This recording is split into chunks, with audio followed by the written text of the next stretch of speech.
Nu? Kurš te ir smukākais? Kurš te ir glaunākais? Kurš? Jā, pareizi. Es, protams, Rožu laukums. Rožīgais. Tik glaunām manierēm un smalku grāciju otru mūsu pusē nezinu. Lieciet kaut uz žurnālu vāku. Un man jau liek. Liek arī smalki margotu tiltiņu. Kur? Protams, pie manis. Pār mani. Velku to mugurā un tas tik labi pieguļ, kā pie labākajiem drēbniekiem piegrieztas drānas. Mežģīns man piestāv un piedien glaunas sveces. Izsmalcinātas līnijas. Aplis ir pasaules varenākā grācija. Sākums un beigas vienā simbolā. Aplī. Manā estētikā.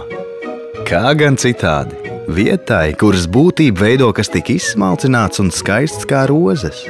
Rozes. Kad tās uzzied mana būtība. Mana dvēsele, mans kods un mana reliģija. Viss ir šajos karaliskajos ziedos. Nevelti ļaudis nāk pie manis. Gan tad, kad iemīlējušies, gan tad, kad skumīgi, gan tad, kad priecīgi. Tie nāk pie manis un bauda. Un es zinu, ka prom dodas maķenī citādi. Citādi. Jā.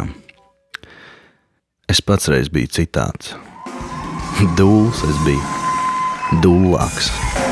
Kopā ar brīvības meklētājiem, māksliniekiem, mūziķiem caurām naktīm dziedājām un laidām dvēseles rožu ganībās. Es jums atzīšos. Joprojām skumstu. Pēc tiem laikiem, kad vairāk jūtu, mazāk domāju. Skumstu un atceros katru ar garajiem matiem un platajiem bikšu galiem. Kopā sludinājām pasaules vērtīgāko esības formu – brīvību. Ar dziesmām un nesatricinām pārliecību, ka mūs neizmainīs nekas, pat laiks. Laiki tomēr mainās. Mainījāmies arī mēs. Maniem dulliem tagad biksēs iegūlušas glaunas buktes, mati safrizēti glītās sasukās, bet dvēselē? Vai no dvēseles var izravēt rožu laukumu? Paga, kā tur bija? Liepājs klēpī, visi vēji ligzdu sev vīja.